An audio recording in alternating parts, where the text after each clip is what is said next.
औज़ुबिल्लाहिमिनश्शैतानिर्रजीम बिस्मिल्लाहिर्रहमानिर्रहीम। अस्सलाम वालेकुम दोस्तों, मैं हूं मोहसिन रज़ा और आप लोग देख रहे हैं मेरा यूट्यूब चैनल जिसका नाम है की टू सक्सेस। दोस्तों, की टू सक्सेस को बनाने का मकसद ये था कि मैं आप लोगों को आपके एग्ज़ाम की तैयारी करवा सकूं, जिसमें आपका मिड टर्म एग्ज़ाम भी शामिल है और फाइनल टर्म एग्ज़ाम भी शामिल है।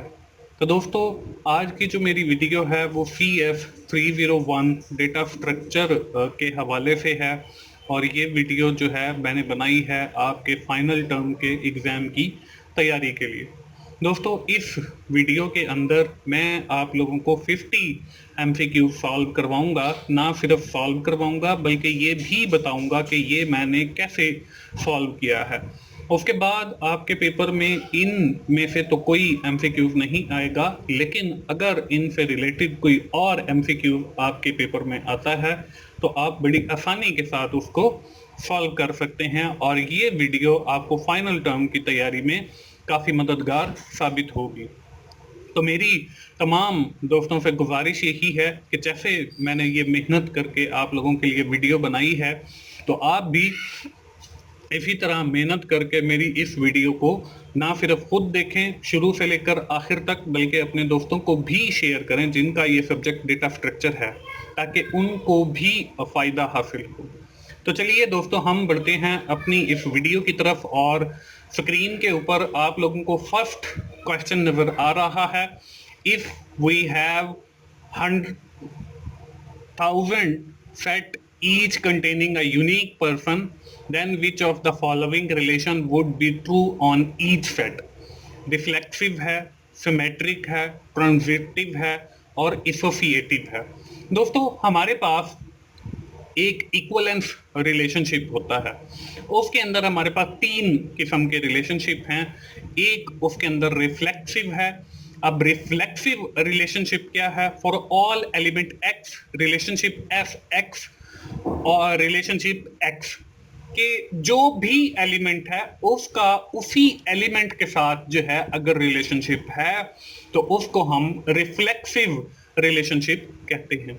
इसके बाद जो दूसरा हमारे पास रिलेशनशिप है वो सिमेट्री है।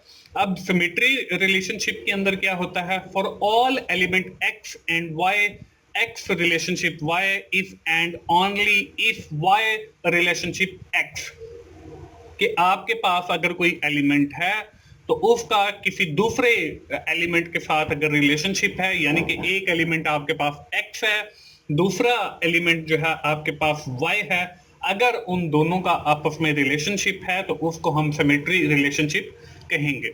इसके बाद हमारे पास जो अगला रिलेशनशिप है वो ट्रांजिटिविटी है। अब इसके अंदर क्या है? इसके अंदर ये होता है for all element x y v if x relationship y and y relationship v then x relationship v, कि आपके पास तीन एलिमेंट हैं। पहले एलिमेंट का दूसरे के साथ रिलेशनशिप है, दूसरे एलिमेंट का आपके तीसरे एलिमेंट के साथ रिलेशनशिप है और तीसरे एलिमेंट का फिर आपके साथ पहले वाले एलिमेंट के रिलेशनशिप है। तो इसको हम ट्रांजिटिविटी रिलेशनशिप कहेंगे और यही तीनों हमारे पास रिलेशनशिप होते हैं। अब इन तीनों रिलेशनशिप्स को समझाने के लिए यहाँ पे एक एग्जांपल भी दी जा रही है, जिसके अंदर एक हारिस है, एक साद है और एक अहमद है। Haris and Saad are related to each other as brother, कि जो हारिस है वो साद, ये दोनों आपस में भाई हैं। And Ahmad are related to each other as cousin, और जो आपके पास अहमद है वो हारिस का भी कजन है और साद का भी कजन है। अब ये देखें कि अगर हम सिर्फ बात करते हैं हारिस की तो, या हम साद की बात करते हैं इंडिविजुअल एक आदमी की, तो इट मींस कि we are talking about the reflexivity relationship, कि उसमें सिर्फ एक ही बंदा है, या तो साद की बात कर लें या आप हारिस की बात कर लें। ऑन द अदर हैंड अगर हम बात करते हैं दो लोगों की जो कि हारिस और साद हैं, ये दोनों आपस में भाई हैं, इन दोनों के दरमियान भी एक रिलेशनशिप पाया जाता है ब्रदर का, तो ये आपका सिमेट्री रिलेशनशिप है। इसके बाद आपका जो तीसरा है वो अहमद है। अब अहमद जो है वो साद का भी कजन है और हारिस का भी कजन है, तो इनके दरमियान भी एक रिलेशनशिप पाया जाता है जो कि कजन का है, और इस रिलेशनशिप को हम ट्रांजिटिविटी कहते हैं। अब हमारा जो क्वेश्चन है उसके अंदर सिर्फ हर जो सेट है उसके अंदर यूनिक पर्सन है, तो इसका मतलब ये है कि ये हमारा रिफ्लेक्सिव रिलेशनशिप है। तो ए ऑप्शन जो है वो हमारे इस सवाल का बिल्कुल ठीक जवाब है। इसके बाद क्वेश्चन नंबर 2 है, here is an array of 10 integer. हमारे पास एक एरे है जिसके अंदर 10 नंबर हैं, 5, 3, 8, 9, 1, 7, 0, 2, 6 और 4। अब हमारा क्वेश्चन क्या है, array after the first iteration of the main loop selection sort will be sorting from smallest to largest number, कि हमने इनको सॉर्ट करना है और हम सिलेक्शन सॉर्ट का एल्गोरिदम अप्लाई कर रहे हैं। तो इन दैट कंडीशन हमारी कौन सी ऑप्शन जो है वो दुरुस्त होगी। अब इस क्वेश्चन को हल करने के लिए हमें जो है वो सिलेक्शन सॉर्ट एल्गोरिदम का पता होना बहुत जरूरी है। अब सिलेक्शन सॉर्ट एल्गोरिदम के अंदर हम लोग क्या करते हैं, first of all we find the smallest element, हम सबसे छोटा एलिमेंट तलाश करते हैं, put it into the first position, और उसको हम पहली पोजीशन के ऊपर लिख देते हैं। उसके बाद हम क्या करते हैं, find the next smallest element, फिर हम अपनी एरे के अंदर दूसरा स्मॉलेस्ट एलिमेंट तलाश करते हैं, and then put into the second position, और फिर हम उसको सेकंड पोजीशन पे लिख देते हैं। उसके बाद फिर इसी तरह हम चलते रहते हैं, थर्ड एलिमेंट को तलाश करते हैं जो सबसे छोटा हो, फिर उसको तीसरी पोजीशन पे लिख देते हैं, और इसी तरह हम चलते रहते हैं। अब हमारी जो एरे है वो हमारे पास 5, 3, 8, 9, 1, 7, 0, 2, 6 और 4 है। अब हम जब अपनी फर्स्ट आइट्रेशन यानी कि लूप को चलाएंगे तो सॉर्टिंग करते हुए, अब इसके अंदर देखें कि हमारा जो सबसे छोटा एलिमेंट है वो 0 है, तो हम जो यहाँ पे 0 को 5 वाली जगह पर यानी पहली पोजीशन पर लाएंगे, और 5 को हम 0 वाली पोजीशन पर लेकर चले जाएंगे। ये आपको फर्स्ट आइट्रेशन के बाद यहाँ देखें 0 जो है वो पहली जगह पर आ गया है और 0 वाली जगह पे 5 चला गया है। इसके बाद हमारा जो सेकंड स्मॉलेस्ट नंबर है वो है 1। अब देखें 1 जो है वो दूसरी पोजीशन के ऊपर आना है जहां पे 3 है, तो 3 को भी मैंने कलर डिफरेंट कर दिया, 1 को भी डिफरेंट कर दिया। अब अगली जब आइट्रेशन चलेगी तो उसमें जो 1 है वो हमारी सेकंड पोजीशन पे आ जाएगा, और 3 जो है वो हमारी अगली पोजीशन पे चला जाएगा जहां पे 1 है। इसी तरह आगे देखें कि अगला जो नंबर है हमारा वो 2 है, तो 2 जो है वो तीसरी पोजीशन पे आएगा, और 8 जो है वो 2 वाली पोजीशन पे चला जाएगा। तो अगली आइट्रेशन के अंदर देखें 2 यहां आ गया और 8 यहां आ गया। अगला जो हमारे पास नंबर है वो 3 है, तो 3 जो है वो 9 की जगह पर आएगा और 9 3 की जगह पर आ जाएगा, तो इस तरीके से हो जाएगा। इसके बाद अगला जो हमारा नंबर है वो 4 है, तो 4 जो है वो 9 वाली जगह पर आ जाएगा, और 9 जो है आपका 4 वाली जगह पे चला जाएगा। इसके बाद अगला एलिमेंट हमारे पास 5 है, तो 5 7 वाली जगह पे और 7 5 वाली जगह पे। इसी तरह 6 जब हमारे पास आइट्रेशन आएगी तो वो हमारे पास देखें 6 जो है वो 7 वाली जगह पे और 7 6 वाली जगह पे। इसके बाद हमारे पास 7 और 8 आ गया, तो 7 8 वाली जगह पे, और फिर 8 जो है वो 7 वाली जगह पे, और इसके बाद जब 8 आपकी आइट्रेशन पूरी हुई तो ये आपकी जो एरे है वो सॉर्ट हो गई असेंडिंग ऑर्डर के अंदर, कि सबसे पहले जो है सबसे छोटा नंबर, और फिर इसी तरह हम बढ़ते चले जाएंगे। अब देखें हमारी जब फर्स्ट आइट्रेशन कंप्लीट हुई तो उसके बाद हमारे पास 0 3 8 9 1 7 5 2 6 4 आया, तो ये आपका डी ऑप्शन पे मौजूद है। तो डी ऑप्शन जो है वो आपके इस सवाल का बिल्कुल ठीक जवाब है। अब दोस्तों देखें, अब आपके पेपर के अंदर कोई भी क्वेश्चन आ जाए सिलेक्शन सॉर्ट के हवाले से और कोई भी एरे दी हुई हो, तो जब आपको ये तरीकाकार समझ आ गया तो आप जो है बड़ी आसानी के साथ इसको सॉल्व कर सकते हैं। इसके बाद क्वेश्चन नंबर 3 है, which of the following is not elementary sorting algorithm. इसमें सिलेक्शन सॉर्ट है, इंसर्शन सॉर्ट है, बबल सॉर्ट है और नन ऑफ द अबव है।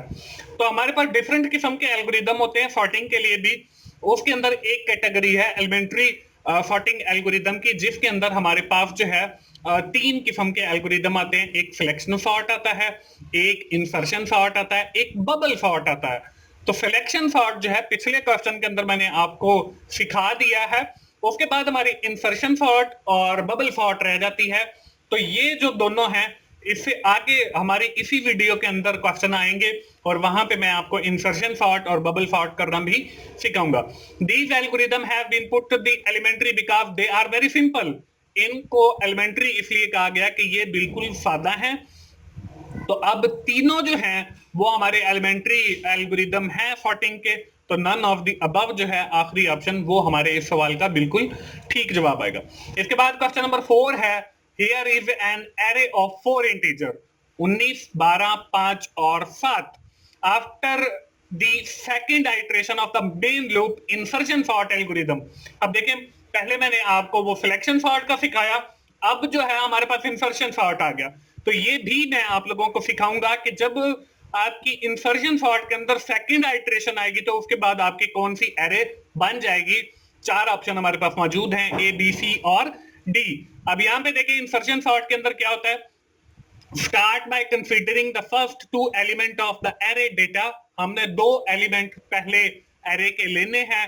If found out of order, अगर वो आउट ऑफ ऑर्डर है, उनको ऑर्डर ठीक नहीं है, तो हमने उनको स्वैप कर देना है, यानी कि उनकी जगह तब्दील कर देनी है। कंसीडर द थर्ड एलिमेंट, फिर हमने तीसरे एलिमेंट को लेना है। Insert into the proper position among the first 3 element, कि आपने एक एलिमेंट को लिया और फिर उसको तीसरी जगह पे रखना है। उसके बाद कंसीडर द फोर्थ एलिमेंट, कि आपका जो छोटा नंबर है वो चौथा कौन सा है, और इसको आपने प्रॉपर पोजीशन के ऊपर फर्स्ट फोर्थ एलिमेंट की पोजीशन पे पोस्ट कर देना है या रख देना है। अब यहाँ पे देखिए हमारे पास जो एरे है वो 19, 12, 5 और 7 की है। अब हमारे पास जो इसका तरीकाकार है वो ये है कि हमने पहले 2 नंबर को लेना है, यानी कि हम 12 और 19 को लेंगे। तो अब देखें इसके अंदर इनकी जो जगह है वो प्रॉपर ऑर्डर के अंदर नहीं है, पहले 12 आना चाहिए और फिर बाद में 19 आना चाहिए। तो हमने उनकी जगह तब्दील की, तो उसमें 12 आ गया और फिर हमारे पास 19 आ गया। इसके बाद हमारे पास 5 और 7 आ गया। अब इसके बाद हमने क्या करना है, इसके बाद अब हमने 3 एलिमेंट लेने हैं, यानी कि हमने 12, 19 और 5 लिया, जिनका कलर यहां पे मैंने आपको चेंज करके दिखा दिया है। तो सेकंड आइट्रेशन के अंदर अब देखें 5 जो है वो हमारा पहली पोजीशन पे आएगा, उसके बाद 12 और 19 आएगा। तो 5 जो है वो सेकंड आइट्रेशन के अंदर पहले नंबर पे आ गया। अब इसके बाद अगले हमने 3 नंबर लेने हैं, उसमें देखें 12, 19 और 7 आ जाएगा। तो 7 जो है वो सबसे छोटा है, तो वो उसकी जो पोजीशन है वो सेकंड बनेगी। तो देखें 5, 7, 12 और 19 आ गया। अब यहाँ पे हमसे जो पूछा गया वो ये पूछा गया कि सेकंड आइट्रेशन के बाद हमारी कौन सी जो है एरे बनेगी। तो सेकंड आइट्रेशन के बाद देखें 5, 12, 19 और 7 बनेगा। तो सी ऑप्शन जो है वो हमारे इस सवाल का बिल्कुल ठीक जवाब है। इसके बाद क्वेश्चन नंबर 5 है, here is an array of 4 integer 12, 19, 12, 5, 7 array after first iteration of the main loop bubble sort algorithm. अब देखें पहले मैंने सिलेक्शन सॉर्ट सिखाया आपको, फिर इंसर्शन, अब बबल सॉर्ट आ गया कि अब हमारा जो बबल सॉर्ट है उसमें कैसे मतलब चेंजेस आएंगी फर्स्ट आइट्रेशन के बाद।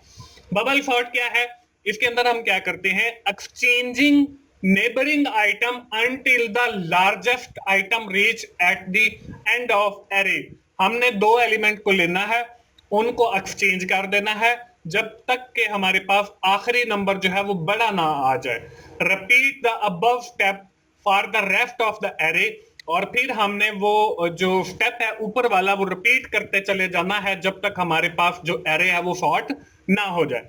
अब इसको कैसे करेंगे, हमारे पास देखें 12, 5 सॉरी 19, 5, 12 और 7 हैं। हमने पहले 2 नंबर को लिया 19 और 5 को, तो 5 इसमें छोटा है वो 19 वाली जगह पे आ गया और 19 जो है वो 5 वाली जगह पे आ गया। ये हमारी फर्स्ट आइट्रेशन है। इसके बाद सेकंड आइट्रेशन के अंदर हम लोगों ने 12 और 19 को लिया, तो 12 इसमें छोटा है वो 19 वाली जगह पे आ गया और 12 जो है वो 19 वाली जगह पे और 19 12 वाली जगह पे आ गया। इसके बाद देखें हमने 19 और 7 को लिया। अब इसके अंदर देखें हमारे पास जो है थर्ड आइट्रेशन के अंदर हमारे पास जो है फिर 7 जो है वो 19 वाली जगह पे और 19 जो है वो 7 वाली जगह पे। और यहाँ पे मैंने खत्म कर दिया है, यहाँ पे खत्म नहीं होता बल्कि हम फिर दोबारा शुरू करेंगे, 5 और 12 को लेंगे, ये हमारा ठीक ऑर्डर है। फिर हम 7 और 12 को लेंगे, तो फिर 7 जो है वो 12 वाली जगह पे और 12 जो है वो 7 वाली जगह पे। तो ये हमारी फोर्थ आइट्रेशन होगी जो कि यहाँ पे नहीं दिखाई गई। तो अब हमारी जो फर्स्ट आइट्रेशन के बाद जवाब आता है वो 5, 19, 12 और 7 आता है। तो डी ऑप्शन जो है वो हमारे इस सवाल का बिल्कुल ठीक जवाब है। इसके बाद क्वेश्चन नंबर 6 है, if there are an internal load in a binary tree, then number of external load will be n-1, n+1, n+2 और all of the above। अब देखिए यहाँ पे बाइनरी ट्री के हवाले से हमारा क्वेश्चन है और प्रॉपर्टीज बाइनरी ट्री की बताई जा रही है। यहाँ पे the first property of binary tree is an internal load have n+1 external load, कि हमारी n जो है वो इंटरनल लोड है और n+1 जो है वो एक्सटर्नल लोड है। तो वैसे तो ये हमारा जो क्वेश्चन है वो यहीं पे खत्म हो जाता है, लेकिन यहाँ पे देखें अब इंटरनल लोड और एक्सटर्नल लोड, इंटरनल लोड वो हैं जिनके नीचे आपके और चाइल्ड दिए गए, जैसे कि ए है, इसके नीचे बी और सी चाइल्ड है। अब देखिए बी के नीचे डी चाइल्ड तो है लेकिन बी के नीचे इधर चाइल्ड नहीं है, तो इसको हम एक्सटर्नल लोड कहेंगे। ये जो आपको रेक्टेंगुलर नजर आ रहा है, तो रेक्टेंगुलर जितने भी हैं वो आपके एक्सटर्नल लोड, और जो आपके ये गोल दायरा सर्कल के अंदर नजर आ रहे हैं ये आपके इंटरनल लोड। आप देखें इंटरनल लोड जो है वो 1, 2, 3, 4, 5, 6, 7, 8, 9 है। तो इंटरनल लोड 9, तो एक्सटर्नल अगर हमने कैलकुलेट करने हो तो n+1 उसका फार्मूला है, यानी कि 9+1 तो 10 हमारे पास एक्सटर्नल लोड आया। तो यहाँ पे जो फॉर्मूला है n+1 है, यहाँ पे n+2 आ रहा है, लेकिन हमारा जो असल जवाब है वो n+1 है। तो बी ऑप्शन जो है वो हमारे इस सवाल का ठीक जवाब होगा। इसके बाद विच of the following algorithm based on the divide and कंकर, मर्ज सॉर्ट है, क्विक सॉर्ट है, हीप सॉर्ट है और ऑल ऑफ द अबव है। तो डिवाइड एंड कंकर के ऊपर हमारे जो है वो 3 एल्गोरिथम होते हैं, एक मर्ज सॉर्ट होता है, एक क्विक सॉर्ट होता है और तीसरा हमारे पास हीप सॉर्ट है। अब ये जो है डिवाइड एंड कंकर क्यों है, क्योंकि इनके अंदर डिवाइड किया जाता है हमारी हर चीज को, और इनका जो टाइम है वो n log2n है। our elementary 3 sorting tree was taking n time। हमारे जो वो एलिमेंट्री सॉर्टिंग ट्री है वो n2 टाइम लेते हैं, और ये जो आपका डिवाइड एंड कंकर वाले एल्गोरिदम है 3, मर्ज और क्विक और हीप सॉर्ट, ये आपका फास्टर एल्गोरिदम है एज कंपेयर टू द आपका एलिमेंट्री के अंदर इंसर्शन, बबल और सिलेक्शन है, और यहाँ पे डिवाइड एंड कंकर के अंदर मर्ज, हीप और क्विक है। तो ये हमारे सारे डिवाइड एंड कंकर के अंदर आते हैं। तो all of the above option जो है वो हमारे सवाल का बिल्कुल ठीक जवाब है। इसके बाद क्वेश्चन नंबर 8 है, if we have 4, 8, 10, 2, 5, 7 then what will be the output after fourth iteration? 2, 2, 4, 2, 4, 5, 2, 4, 5, 7।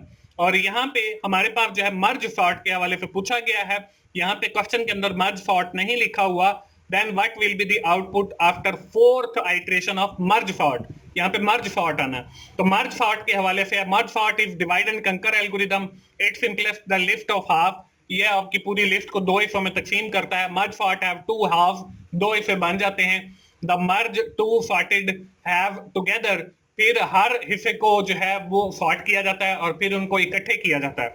अब ये मैं आपको करके भी दिखा देता हूँ। हमारे पास देखें 4, 8, 10, 2, 5, 7, 6 एलिमेंट हैं, हमने उनको एक हिस्सा देखें 4, 8, 10 का बन गया, दूसरा जो है वो 2, 5, 7 का बन गया। अब इसके अंदर देखें, हम पहले देखेंगे सबसे छोटा एलिमेंट 2 है, तो हमने 2 जो है वो एरे के अंदर लिख लिया। इसके बाद देखें आगे हमारे पास वही 2 हैं, उसके बाद दूसरा जो सबसे छोटा एलिमेंट वो 4 है, तो 2 के बाद 4 आ गया। इसके बाद अगला जो एलिमेंट है सबसे छोटा वो 5 है, तो 5 आ गया। उसके बाद अगला सबसे छोटा एलिमेंट 7 है, तो 7 आ गया। अगला सबसे छोटा एलिमेंट 8 है, तो 8 आ गया। और आखिरी जो सबसे छोटा एलिमेंट है वो 10 आ गया। तो यहाँ पे देखें फोर्थ आइट्रेशन के बाद हमारे पास जो है वो 2, 5, 4, 5 और 7 है। तो यहाँ पे देखें 1, 2, 3, 4। तो ये वाली जो आखिरी आपको आइट्रेशन नजर आ रही है, इसका जो है 2, 4, 5, 7, ये आखिरी जो है हमारा जवाब डी जो है वो इस सवाल का बिल्कुल ठीक जवाब है। इसके बाद क्वेश्चन नंबर 9 है, The tree data structure is fill in the blank, linear data structure, non-linear data structure, graphical data structure और data structure like queue. तो हमारे पास जो ट्री है इसमें हमारे पास दो किस्म के डेटा स्ट्रक्चर हैं, एक लीनियर है, एक नॉन लीनियर है। लीनियर एक ही मतलब लाइन के अंदर, नॉन लीनियर एक लाइन के अंदर नहीं होंगे। अब देखें जो हमारे पास लीनियर है उसके अंदर हीप है, उसके अंदर लिस्ट है, उसके अंदर स्टैक है, उसके अंदर क्यू है। लेकिन अगर हम नॉन लीनियर डेटा स्ट्रक्चर की बात करते हैं तो उसमें हमारे पास ट्री है, बाइनरी ट्री है, एवीएल ट्री है। तो ये सारे जो हैं आपके नॉन लीनियर हैं। तो ट्री जो डेटा स्ट्रक्चर है, द ट्री, वो हमारा नॉन लीनियर डेटा स्ट्रक्चर है। तो बी ऑप्शन जो है वो हमारे सवाल का बिल्कुल ठीक जवाब है। इसके बाद क्वेश्चन नंबर 10 है fill in the blank if the property of quad node. अब क्वाड नोड के हवाले से link to the end node before, link to the node after, link to the node below और ऑल ऑफ द अबव। तो हमारी जो quad node होती है ये इसके 4 पॉइंटर होते हैं। पहला जो पॉइंटर है वो आपकी बिफोर नोड, और दूसरा जो पॉइंटर है वो आफ्टर नोड, और तीसरा जो पॉइंटर है वो बिलो नोड, और आखिरी जो है वो अबव नोड आता है। यहाँ पे देखें आपको एक क्वाड नोड की एग्जांपल भी नजर आ रही है। ये 4 जो पॉइंट आपको नजर आ रहे हैं ये आपके 4 पॉइंटर हो जाएंगे। तो इसके अंदर ये सारी चीजें आती हैं। तो ऑल ऑफ द अबव जो है वो हमारे इस सवाल का बिल्कुल ठीक जवाब है। इसके बाद क्वेश्चन नंबर 11 है if we are following selection sort and we have total 10 searches for sorting then find out the total searches 10, 100, 55, 50। अब देखें हमने तीनों जो एल्गोरिदम थे एलिमेंट्री वो मैंने आप लोगों को सिखाए, इंसर्शन सॉर्ट, सिलेक्शन सॉर्ट और बबल सॉर्ट। अब अगर हमने टोटल सर्चिव फाइंड कर दिया कि कितनी आइट्रेशन या सर्चिव लेगा किसी भी नंबर को सर्च करने के लिए, तो वो देखें टोटल सर्चिव हम कैसे फाइंड करते हैं। अगर हमारे पास सिलेक्शन सॉर्ट है तो उसका फॉर्मूला है n raise to the power 2 plus n divided by 2।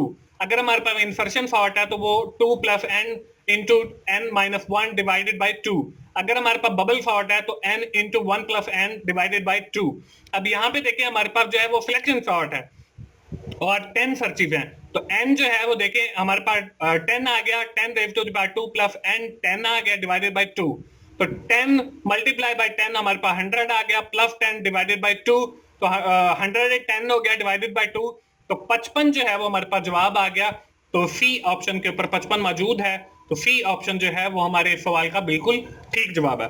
इसके बाद क्वेश्चन नंबर 12 है here is an array of 4 integer. हमारे पास 4 इंटीजर की एरे है और इसके अंदर थर्ड आइट्रेशन के बाद जो है हमारी आउटपुट क्या आएगी इंसर्शन सॉर्ट के हवाले से। तो ये जो है इंसर्शन सॉर्ट हम पहले भी मैंने आप लोगों को सिखाया, यहाँ पे अब मैं सिखाऊंगा नहीं, सिर्फ थर्ड आइट्रेशन के ऊपर देख लेते हैं। 5, 7, 12 और 19 है। तो आखिरी जो ऑप्शन है 5, 7, 12 और 19 ये हमारे सवाल का बिल्कुल ठीक जवाब है। इसके बाद क्वेश्चन नंबर 13 है, ये हम पहले भी पढ़ चुके हैं बाइनरी ट्री के हवाले से। Which of the following is a property of binary tree, कि कौन सी प्रॉपर्टी है a binary tree have an external node. इसके बाद है binary tree have n plus 1 external node और a binary tree have n plus 1 internal node और all of the above. तो मैंने आपको ये बताया कि हमारी जो n है वो इंटरनल नोड होती है और जो n प्लस 1 है वो हमारी एक्सटर्नल लोड है। तो यहाँ पे देखें n प्लस 1 जो है वो एक्सटर्नल लोड बी ऑप्शन पे लिखा हुआ है। तो बी ऑप्शन जो है वो हमारे इस सवाल का बिल्कुल ठीक जवाब है। इसके बाद क्वेश्चन नंबर 14 है in min heap the node with the minimum value is fill in the blank root, left most child, right most child और ऑल ऑफ द अबव। अब हमारे पास दो किस्म की हीप होती है, एक मिन हीप होती है और एक मैक्स हीप होती है। अब मिन हीप का क्या है, in case of min heap the minimum value of the tree is always the root of the tree। min heap के अंदर आपकी जो minimum value है वो root of the tree होगी।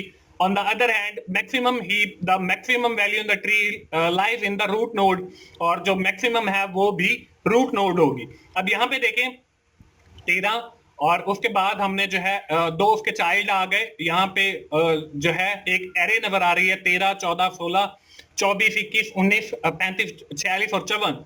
तो यहाँ पे 13 सबसे पहले आ गया, इसके नीचे देखिए 14 और 16 आ गया। अब जो 13 है वो 14 से भी छोटा है और 16 जो है वो भी 13 से छोटा है। तो ये आपकी मीन हीप बन रही है। इसी तरह 14 के नीचे देखें आपके 24 और 21 आ गया। तो 24 और 21 जो है 14 जो है वो इन दोनों से छोटा है। इसी तरह आगे 16 के नीचे 19 और 35 आ गया, तो 16 जो है वो 19 से भी छोटा है और 35 से भी छोटा है। इसी तरह आगे जो है आपका 46 और 54 आ गया, तो 24 जो है वो 46 से भी छोटा है और 54 से भी, तो ये आपका मिन हीप बन गया। इसी तरह अगर मैक्स हीप होगा तो उसमें जो है आपकी वैल्यू, मतलब जहां 13 लिखा हुआ है ये बड़ी होगी 14 और 16 से, तो वो आपका मैक्स हीप बन जाएगा।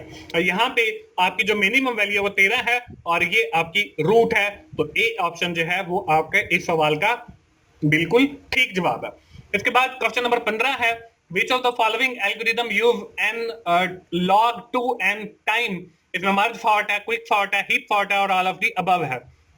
डिवाइड एंड कंकर के हवाले से अभी हमने थोड़ी देर पहले पढ़ा है, मैंने आपको बताया था कि हमारे जो एलिमेंट्री एल्गोरिदम है वो एन टू टाइम लेते हैं, मतलब उसको एग्जीक्यूट करने के लिए, और जो हमारे डिवाइड एंड कंकर वाले एल्गोरिदम है वो n log two n time लेते हैं, तो और फास्ट हैं, तो ऑल ऑफ द अबव जो है वो इस सवाल का बिल्कुल ठीक जवाब है। इसके बाद क्वेश्चन नंबर 16 है, fill in the blank mean to put the data in certain order और सीक्वेंस, सॉर्ट है, लिस्ट है, हीप है, ऑल ऑफ द अबव है। तो हमारे पास जो सॉर्टिंग है वो एक ऐसा तरीकेकार है जिसके अंदर हमारे जो डेटा है वो रखा जाता है एक प्रॉपर ऑर्डर के अंदर, एक सीक्वेंस के अंदर। Sorting is useful that in 80% to 90% of the computer application sorting if there is one form of the other. और जो सॉर्टिंग है कंप्यूटर एप्लीकेशन के अंदर तकरीबन 80 से 90% जो है वो सॉर्टिंग ही यूज की जाती है। तो यहाँ पे जो है वो सॉर्ट आ जाएगा, तो ए ऑप्शन जो है वो हमारे इस सवाल का बिल्कुल ठीक जवाब है। उसके बाद क्वेश्चन नंबर 17 है, every AVL is fill in the blank, binary tree, complete binary tree, binary search tree और ऑल ऑफ द अबव। तो यहाँ पे बाइनरी सर्च ट्री के हवाले से हमें बताया गया है, उसकी दो खसूसियात हैं। Compiler use which of the following in the function called binary search tree, कि कंपाइलर जो है वो भी हमारा बाइनरी सर्च ट्री यूज करता है और हर जो AVL ट्री होता है वो भी हमारा बाइनरी सर्च ट्री होता है। तो ऑल ऑफ यहाँ पे बाइनरी सर्च ट्री जो है सी ऑप्शन, ये हमारे इस सवाल का बिल्कुल ठीक जवाब है। इसके बाद क्वेश्चन नंबर 18 है, fill in the blank, divide the image into the different part. Segmentation है, इमेज सेगमेंटेशन है, बोथ ए एंड बी है और नन ऑफ द अबव है। तो यहाँ पे हमें इमेज सेगमेंटेशन के हवाले से बताया गया है। इमेज सेगमेंटेशन के हवाले से काफी सारी चीजें हैं जो मैं आप लोगों के साथ शेयर कर लेता हूं। इन सारी चीजों को विद इन डिटेल शेयर करने का मकसद ये है कि आपके पेपर में तो ये एमसीक्यू नहीं आना, अब अगर इससे रिलेटेड कोई आ जाता है तो आप उसको आसानी के साथ सॉल्व कर सकें। इस वीडियो का भी बेसिकली यही मकसद है। और इसके साथ मैं आप लोगों को बताता चलूं दोस्तों, इस वीडियो को बनाने में आपको खुद नजर आ रहा होगा कि मैंने कितनी एफर्ट की होगी। तो आप तमाम दोस्तों से यही गुजारिश है कि आप एक बार इस वीडियो को शुरू से लेकर आखिर तक जरूर देखें, ताकि मेरे चैनल को बूस्ट मिले, ताकि आप मेरी सपोर्ट कर सकें जैसे मैं आप लोगों की हेल्प आउट कर रहा हूं इस तरह की वीडियोस बना के। In image segmentation we will divide the image into the different part, हम डिफरेंट पार्ट के अंदर जो है वो डिवाइड कर देते हैं। These pixel are divided into the base of threshold value के ऊपर हम डिवाइड करते हैं। The pixel of grey level less than 50 can be combined into one group. अगर हमारे जो पिक्सेल हैं ग्रे वो 50 से लेस है तो उनको एक ग्रुप में रखा जाएगा। Followed by the pixel of grey level less between 50 to 100 in other group, और 51 से लेके 100 तक जो है वो दूसरे ग्रुप में रखे जाएंगे। इसी तरह there are 8 neighbour, the pixel top bottom left right, top left top right, bottom left bottom right, इस तरह की 8 जो है वो हमारे पास पिक्सेल कॉम्बिनेशन बन जाएंगी। और यहाँ पे स्क्रीन के ऊपर देखें आपको ग्रे और डार्क ग्रे की शक्ल के अंदर कुछ इमेजेस नजर आ रहे हैं। तो इस तरीके से हमारी इमेज की सेगमेंटेशन होती है। तो यहाँ पे जो है वो हमें इमेज सेगमेंटेशन के डेफिनेशन के हवाले से बताया गया है, तो बी ऑप्शन जो है वो हमारे इस सवाल का बिल्कुल ठीक जवाब है। इसके बाद क्वेश्चन नंबर 19 है, collection of tree is called fill in the blank, forest, multiple tree, both A and B और ऑल ऑफ द अबव। तो यहाँ पे जो है हमें फॉरेस्ट की डेफिनेशन के बारे में बताया जा रहा है कि जब बहुत सारे ट्री आपकी कलेक्शन होगी तो वो एक फॉरेस्ट बन जाएगा, एक जंगल बन जाएगा। जब जहां पे बहुत सारे दरख्त होंगे वो वैसे ही जंगल है। तो ए ऑप्शन जो है वो हमारे इस सवाल का बिल्कुल ठीक जवाब है। इसके बाद क्वेश्चन नंबर 20 है, compiler uses which of the following to evaluate the mathematical equation is fill in the blank। Binary tree है, कंप्लीट बाइनरी ट्री है, बाइनरी सर्च ट्री है और पार्स ट्री है। तो हमारी जो मैथमेटिकल इक्वेशंस हैं वो पार्स ट्री के अंदर आती हैं। तो यहाँ पे डी ऑप्शन जो है पार्स ट्री, ये हमारे इस सवाल का बिल्कुल ठीक जवाब है। इसके बाद हमारा क्वेश्चन नंबर 21 है, the definition of transitivity property is fill in the blank for all element X member of F X relationship X. इसके बाद है for all element X and Y X relationship Y if and only if Y relationship X. For all element X Y and V if X relationship Y and Y relationship z, then x relationship z. For all elementary w x y z and if r x relationship y and w relationship z, then x relationship z. तो हमारी जो transitivity relationship होती है उसमें तीन ही variable होते हैं x y z। तो यह x y z जो है वो सी ऑप्शन के ऊपर है, तो सी ऑप्शन जो है वो हमारे सवाल का बिल्कुल ठीक जवाब है। इसके बाद क्वेश्चन नंबर 22 है, ये हमारा फिर वही बबल सॉर्ट एल्गोरिदम के हवाले से है। ये मैंने आप लोगों को पहले भी सिखाया है, और इसमें अब हमें से थर्ड आइटरेशन के ऊपर पूछा गया है, तो वो 5, 12, 7 और 19 है। तो 5, 12, 7 और 19 जो है वो बी ऑप्शन पे मौजूद है, तो बी ऑप्शन जो है वो हमारे इस सवाल का बिल्कुल ठीक जवाब है। इसके बाद क्वेश्चन नंबर 23 है, if we are following insertion sort, हमारे पास इंसर्शन सॉर्ट है and we have total 8 searches for sorting, then find out the total searches. तो हमारे पास कितने टोटल सर्चेस आएंगी? 8 है, 25 है, 35 है और 50 है। अब देखें इंसर्शन सॉर्ट का जो फॉर्मूला है वो 2 + n × n-1 डिवाइडेड बाय 2 है। तो यहाँ पे देखें दो फार्मूले वाला आ गया और n की जगह पे 8 आ गया, 8 - 1 आ गया, डिवाइडेड बाय 2 आ गया। 8 और 2 10 हो गया और 8 - 1 जो है वो 7 हो गया, तो 10 × 7 70 हो गया और तकसीम 2 किया तो हमारे पास 35 जो है वो जवाब आ गया। तो 35 जो है वो हमारी सी ऑप्शन पे मौजूद है, तो सी ऑप्शन जो है वो हमारे इस सवाल का बिल्कुल ठीक जवाब है। इसके बाद क्वेश्चन नंबर 24 है, ये वही प्रॉपर्टी आ गई बाइनरी ट्री के हवाले से। Binary tree have total 11 internal load, find out the external load. अब एक्सटर्नल लोड का मैंने आपको बताया था कि फॉर्मूला n+1, तो यहाँ पे इंटरनल लोड जो है वो 11 है और फिर हमारे पास अगर हम इसे कैलकुलेट करेंगे n 11 है, n+1 जो है 11 + 1 तो 12 हो गए, तो 12 जो है वो बी ऑप्शन पे है, तो बी ऑप्शन जो है वो हमारे इस सवाल का बिल्कुल ठीक जवाब है। इसके बाद हमारा क्वेश्चन नंबर 25 है, in max if the node with the maximum value is fill in the black node. Root है, लेफ्ट मोस्ट चाइल्ड है, राइट मोस्ट चाइल्ड है और हमारे पास ऑल ऑफ द अबव है। कि अगर हमारी मैक्सिमम वैल्यू है मैक्स हीप के अंदर तो वो भी हमारी रूट होगी। ये अभी थोड़ी देर पहले भी मैंने आपको बताया, चाहे आपका मिन हीप हो चाहे आपका मैक्स हीप हो, अगर मिन हीप है तो मिनिमम वैल्यू भी रूट है, अगर मैक्स हीप है तो मैक्सिमम वैल्यू भी जो है वो रूट है। तो ए ऑप्शन जो है वो हमारे इस सवाल का बिल्कुल ठीक जवाब है। इसके बाद क्वेश्चन नंबर 26 है, which of the following data structure is a linear data structure. अब देखें अभी थोड़ी देर पहले ही मैंने आपको लीनियर डेटा स्ट्रक्चर और नॉन लीनियर के हवाले से फर्क बताया और साथ जो है वो ये भी बताया कि हीप, लिस्ट, स्टैक और क्यू जो है वो हमारे लीनियर डेटा स्ट्रक्चर हैं। तो इसमें हीप भी है, लिस्ट भी है, स्टैक भी है, तो ऑल ऑफ द अबव जो है वो हमारे इस सवाल का बिल्कुल ठीक जवाब है।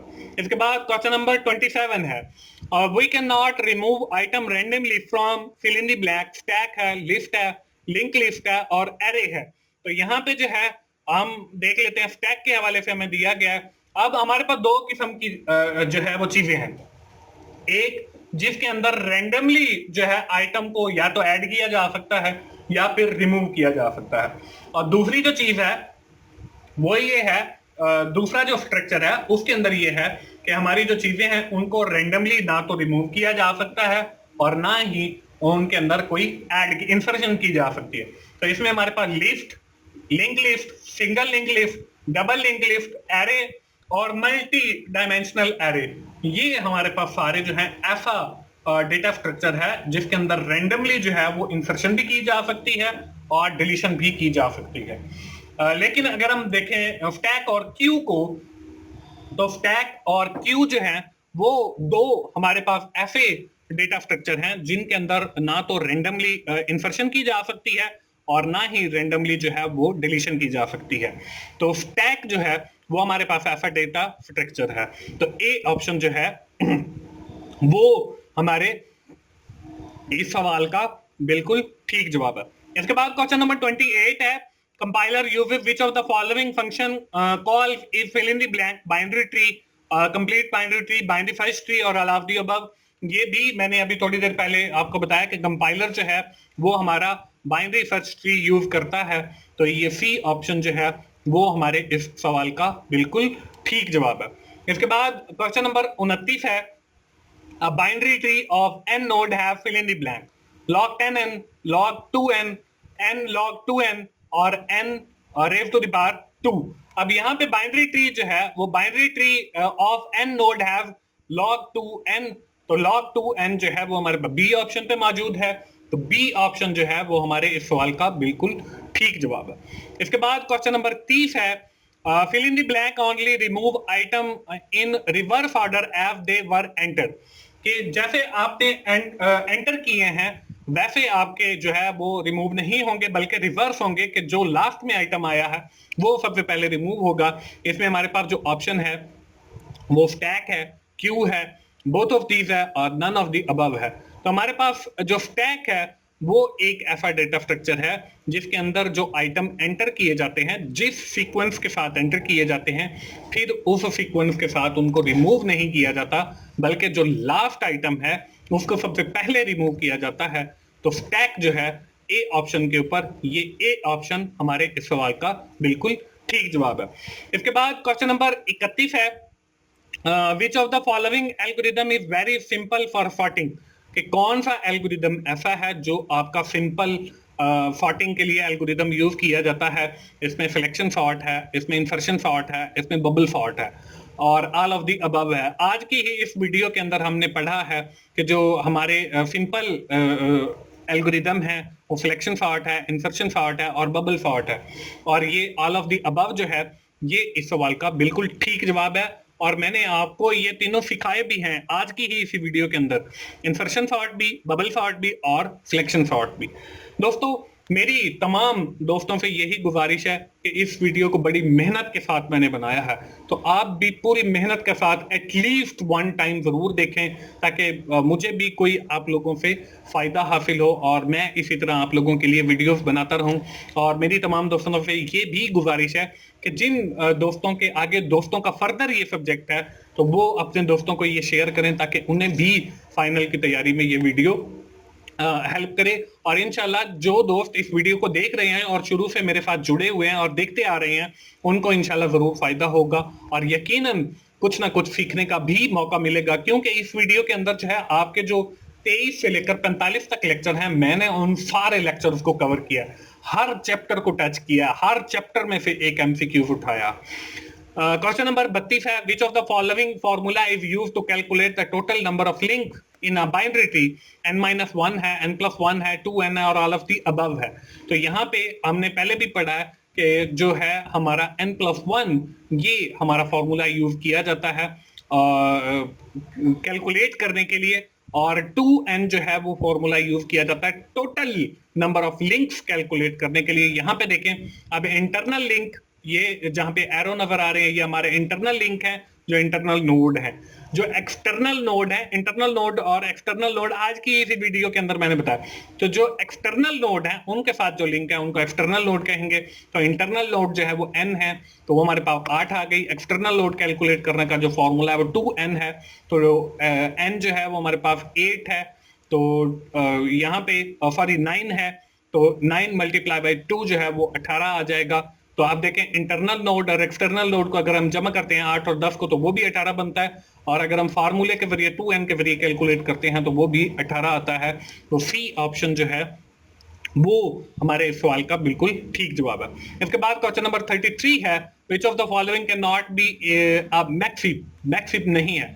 7 6 5 4 3 2 1 7 6 7 3 6 2 1 4 5 7 6 4 3 5 2 1 7 3 6 4 2 5 1। अब यहाँ पे देखें पहले जो है मैंने पहली उसको लिया है जिसमें 7 6 5 4 3 2 1 है, तो 7 हमने पहले लिखा, उसके नीचे 6 और 5 लिखा, उसके नीचे 4 3 2 1 लिखा। तो देखें 7 बड़ा है 6 और 5 से और 6 बड़ा है 4 और 3 से, 5 बड़ा है 2 और 1 से। इसी तरह इसके बाद हमने दूसरी जो है वो नंबर हमने लिया है 7 3 6 2 1 4 5, इसको लिया, 7 आ गया, 3 और 6 आ गया, 2 1 आ गया, 4 5 आ गया। अब 7 जो है वो 3 और 6 से भी बड़ा है और 3 जो है वो 2 1 से बड़ा है, 6 जो है वो 4 5 से बड़ा है। इसके बाद हमने तीसरी जो रो है उसको लिया 7 6 4 3 5 2 1, 7 आ गया, 6 आ गया, 4 आ गया, 3 5 2 1 आ गया। देखिए 7 जो है वो 6 से भी बड़ा है, 4 से भी बड़ा है, और 6 जो है वो 3 और 5 से बड़ा है, 4 जो है वो 2 और 1 से बड़ा है। अब हमने आखिरी रो को लिया तो इसमें देखें 7 3 6 4 2 5 1 आ गया। तो अब देखें 7 जो है वो बड़ा है 3 और 6 से, लेकिन जो 3 है वो सिर्फ 2 से तो बड़ा है, 4 से बड़ा नहीं है। तो ये जो आखिरी है ये नॉट के अंदर आ जाएगी। तो आखिरी ऑप्शन जो है वो हमारे इस सवाल का बिल्कुल ठीक जवाब है। इसके बाद क्वेश्चन नंबर 34 है, during the insertion there are fill in the blank cases for the rotation in AVL tree. 1 2 3 4 हैं। तो एवीएल ट्री के अंदर जो हमारी रोटेशन है वो 4 किस्म की होती हैं। एक single right rotation, single left rotation, double right left rotation, double left right rotation. तो ये 4 किस्म की रोटेशन है। तो आखिरी ऑप्शन जो है वो हमारे इस सवाल का बिल्कुल ठीक जवाब है। उसके बाद क्वेश्चन नंबर 35 है, how many percent farting is useful for computer application. इसमें 60 से 70% है, 70 से 80% है, 80 से 90% है और नन ऑफ दी अबव है। जो फार्टिंग जो है वो 80 से 90% जो है वो यूजफुल है कंप्यूटर एप्लीकेशन के अंदर। तो सी ऑप्शन जो है वो हमारे इस सवाल का बिल्कुल ठीक जवाब होगी। यहाँ पे हाईलाइटेड नहीं है, मैं मेरे ख्याल में गलती से भूल के आऊंगा, तो सी ऑप्शन के ऊपर आप टिक लगा दें। इसके बाद क्वेश्चन नंबर 36 है, we can remove item randomly from fill in the blank. Array है, लिस्ट है, लिंक लिस्ट है और ऑल ऑफ द अबव है। तो हम जो है इन तीनों से रैंडमली जो है आइटम इंसर्ट भी कर सकते हैं और रिमूव भी कर सकते हैं। तो ऑल ऑफ द अबव जो है वो हमारे इस सवाल का बिल्कुल ठीक जवाब है। इसके बाद क्वेश्चन नंबर 37 है, if there are n element in array then the number of next step need to find element using binary search is fill in the blank. log 10n है, log 2n है, n log 2n है और n raise to the power 2 है। अब यहाँ पे binary tree के अंदर हमने पहले भी पढ़ा है कि log 2n आता है सर्च के लिए। तो बी ऑप्शन जो है वो हमारे पास इस सवाल का बिल्कुल ठीक जवाब है। इसके बाद क्वेश्चन नंबर 38 है, fill in the blank only remove item in reverse order as they were entered। कि जैसे एंटर किए वैसे ही आपके जो है वो डिलीट हो जाएंगे। स्टैक है, क्यू है, बोथ ऑफ दीज है और नन ऑफ दी अबव है। तो यहाँ पे स्टैक के अंदर हम लोगों ने देखा था कि रिवर्स ऑर्डर के अंदर जो है वो आइटम जो है वो रिमूव होते हैं, लेकिन क्यू जो है वो एक ऐसा आइटम है जिसमें आपके रिवर्स ऑर्डर के अंदर नहीं होते, बल्कि जिस तरीके से आए हैं उसी तरीके से रिमूव होंगे, जैसे आपकी एक लंबी लाइन हो। तो यहाँ पे रिवर्स लिखा हुआ है, यहाँ पे रिवर्स नहीं आना चाहिए बल्कि वैसे ऑर्डर आना चाहिए। तो क्यू जो है फिर इसका ठीक जवाब होगा। अगर रिवर्स होगा तो फिर आपका स्टैक जो है वो जवाब इसका ठीक होगा। इसके बाद क्वेश्चन नंबर 39 है, fill in the blank is extra node in a binary tree। Node है, पेरेंट नोड है और रूट नोड है और डमी नोड है। जब हम बात करते हैं बाइनरी ट्री की तो उसके अंदर हम देखते हैं कि हमारे पास एक नोड जो है वो एक्स्ट्रा होती है और उस नोड को जो है हम जो एक्स्ट्रा नोड होती है उसको हम डमी नोड भी कहते हैं। तो आखिरी जो ऑप्शन है डमी नोड वो हमारे इस सवाल का बिल्कुल ठीक जवाब है। इसके बाद क्वेश्चन नंबर 40 है, fill in the blank is used in data comparison. AVL tree है, हाफमैन एनकोडिंग है, हैशिंग है और ऑल ऑफ द अबव है। तो यहाँ पे हाफमैन एनकोडिंग की हमें डेफिनेशन दी गई है। Huffman encoding is basically used for data comparison. कि हाफमैन एनकोडिंग जो है वो यूज की जाती है डेटा कंपैरिजन के लिए। तो बी ऑप्शन जो है वो हमारे इस सवाल का बिल्कुल ठीक जवाब है। इसके बाद क्वेश्चन नंबर 41 है, ये फिर वही सिलेक्शन सॉर्ट के हवाले से आ गया है। अब इसके अंदर 5 इंटीजर हैं हमारे पास, 5 1 3 2 4 और 4 ही ऑप्शन है ए बी सी डी। और यहाँ पे जो है सेकेंड आइट्रेशन के बाद जो है हमारा जो जवाब आता है वो 1 2 3 4 5 आता है सिलेक्शन सॉर्ट के अंदर। तो सी ऑप्शन जो है वो हमारे इस सवाल का बिल्कुल ठीक जवाब है। अब यहाँ पे देखें, ये बबल सॉर्ट के हवाले से क्वेश्चन है, if we are following bubble sort, अगर हम बबल सॉर्ट जो है वो फॉलो कर रहे हैं और हमारे पास जो टोटल सर्चेज हैं वो 7 हैं, तो हमने टोटल जो सर्चिज हैं वो फाइंड करनी है बबल सॉर्ट की। हमारे पास 7 है, 56 है, 35 है और 28 है। अब जो बबल सॉर्ट का फॉर्मूला है वो हमारे पास देखें n इंटू 1 + n/2। अब n जो है वो हमारे पास 7 है, इंटू 1 + 7 और डिवाइडेड बाय 2, तो अंदर 8 बन गया, 8 7 56 बन गया। 56/2 जो है ये हमारे पास 28 जो है वो जवाब आ जाता है। 28 जो है वो हमारी डी ऑप्शन पे मौजूद है, तो डी ऑप्शन जो है वो हमारे इस सवाल का बिल्कुल ठीक जवाब है। इसके बाद हमारा क्वेश्चन नंबर 43 है। ये फिर वही हमारा इक्विवेलेंस रिलेशनशिप यानी कि रिफ्लेक्सिविटी, सिमेट्री और ट्रांजिटिविटी आ गया। अब यहाँ पे हमसे जो पूछा गया है वो ये पूछा गया है, which of the following is not of the property of equivalence relationship, कि कौन सी प्रॉपर्टी ऐसी है जो इक्विवेलेंस रिलेशनशिप के अंदर नहीं आती। इसमें रिफ्लेक्सिव है, सिमेट्रिक है, ट्रांजिटिविटी है और एसोसिएटिव है। तो यहाँ पे जो एसोसिएटिव है ये हमारे इक्विवेलेंस रिलेशन का हिस्सा नहीं है, तो आखिरी ऑप्शन जो है एसोसिएशन या एसोसिएटिव, ये हमारे इस सवाल का बिल्कुल ठीक जवाब है। इसके बाद हमारा क्वेश्चन नंबर 44 है। ये वही प्रॉपर्टी है बाइनरी ट्री की। If a binary tree have 20 number of node, 20 node है जी हमारी इस बाइनरी ट्री के अंदर, कोई भी बाइनरी ट्री आप फर्ज कर लें।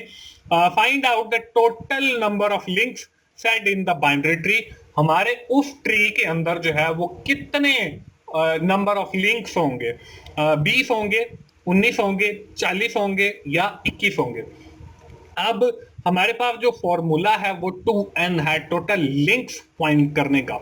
अब टोटल लिंक 2 जो है वो फॉर्मूले वाला है और n जो है वो नंबर ऑफ नोड्स हैं, तो 2 × 20 तो जवाब आ गया 40। तो 40 जो है वो हमारे उस बाइनरी ट्री के अंदर जो है वो लिंक्स होंगे, तो सी ऑप्शन जो है वो हमारे इस सवाल का बिल्कुल ठीक जवाब होगी। इसके बाद हमारा क्वेश्चन नंबर 45 है, which of the following rotation are insertion and in AVL tree. Single right rotation है, सिंगल लेफ्ट रोटेशन है, डबल राइट लेफ्ट रोटेशन है और ऑल ऑफ दी अबव है। तो हमारी जो है एवियल ट्री के अंदर मैंने आप लोगों को बताया था कि 4 किस्म की रोटेशन होती हैं, single right rotation, single left rotation, double right left rotation, double left right rotation. तो ये ऑल ऑफ द अबव जो है वो हमारा इस सवाल का बिल्कुल ठीक जवाब आएगा। दोस्तों मैं आप लोगों से फिर यही गुजारिश करूंगा कि बड़ी मेहनत के साथ ये वीडियो मैंने बनाई है, और जिन दोस्तों का ये सब्जेक्ट है वो अगर इस वीडियो को देख रहे हैं और इस जगह पे पहुंचे हुए हैं, तो वो तमाम दोस्त शुरू से लेकर आखिर तक इस वीडियो को एक बार जरूर देखें। इंशाल्लाह इससे आपको काफी कुछ सीखने को मिलेगा। अगर आप शुरू से लेकर आखिर तक इस वीडियो को देखेंगे तो उससे मुझे भी कोई ना कोई फायदा हासिल होगा।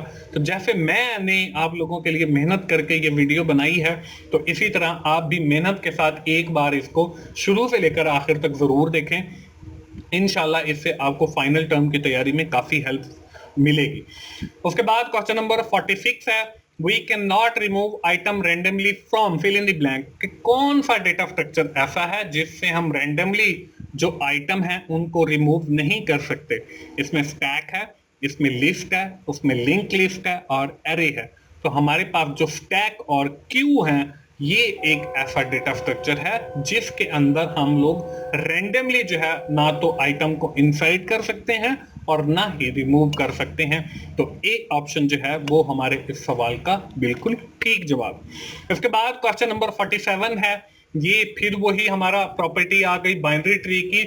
हम ये तो आप लोग बाइनरी ट्री और एवीएल ट्री और ये जो एल्गोरिदम है, एलिमेंट्री एल्गोरिदम है, फास्ट एल्गोरिदम है, ये सारे आपको फिंगर टिप्स पे याद कर लें, क्योंकि आपके पेपर में इन्हीं से रिलेटेड जो है वो क्वेश्चन आने वाले हैं। If there are 23 external node in a binary tree, then what will be the internal node? कि internal node कितनी होंगी? 21 है, 22 है, 23 है और 24 है। तो अब देखें, जब हमें इंटरनल नोड दी हुई होती थी तो हम एक्सटर्नल नोड फाइंड करने के लिए n+1 करते थे, तो फिर वो हमारे पास एक्सटर्नल नोड आ जाती थी। अब हमें एक्सटर्नल नोड दी गई है और we have to find out the internal node. हमने इंटरनल नोड फाइंड करनी है, तो जहां पे हमने प्लस किया था वहां पे n-1 कर देंगे। तो एक्सटर्नल नोड हमारी 23 है, 23 में से एक निकाल देंगे तो हमारे पास जो जवाब है वो 22 आ जाता है। तो 22 जो है वो हमारी इंटरनल नोड है। तो बी ऑप्शन जो है वो हमारे इस सवाल का बिल्कुल ठीक जवाब है। इसके बाद क्वेश्चन नंबर 48 है। अब ये आपका फिर वही क्वाड नोड के हवाले से है। Which of the following have 4 next pointer, कि कौन सी नोड ऐसी है जिसके 4 नेक्स्ट पॉइंटर होते हैं। इसमें नोड है, रूट नोड है, क्वाड नोड है और ऑल ऑफ दी अबव है। तो क्वाड नोड जो है हमारी ऐसी नोड है जिसके हमारे 4 पॉइंटर होते हैं। तो सी ऑप्शन जो है वो हमारे इस सवाल का बिल्कुल ठीक जवाब है। इसके बाद क्वेश्चन नंबर 49 यानी सेकंड लास्ट क्वेश्चन है। Which of the following are the neighbour of image segment. Left है, राइट है, टॉप है और ऑल ऑफ द अबव है। तो हमने इमेज सेगमेंटेशन के अंदर मैंने आपको 8 नेबर पढ़ाए थे। Top, bottom, left, right, top left, top right, bottom left, bottom right. तो ये 8 जो हैं हमारे नेबर हैं इमेज सेगमेंटेशन के अंदर। तो लेफ्ट भी है उसके अंदर, राइट भी है और टॉप भी है। तो हमारा जो all of the above option है ये हमारे सवाल का बिल्कुल ठीक जवाब है। इसके बाद हमारा आखिरी क्वेश्चन है, fill in the blank take place when 2 or more keys data items produce the same index। इसमें हैशिंग है, इसमें क्लूजन है, इसमें बोथ ए एंड बी है, नन ऑफ द अबव है।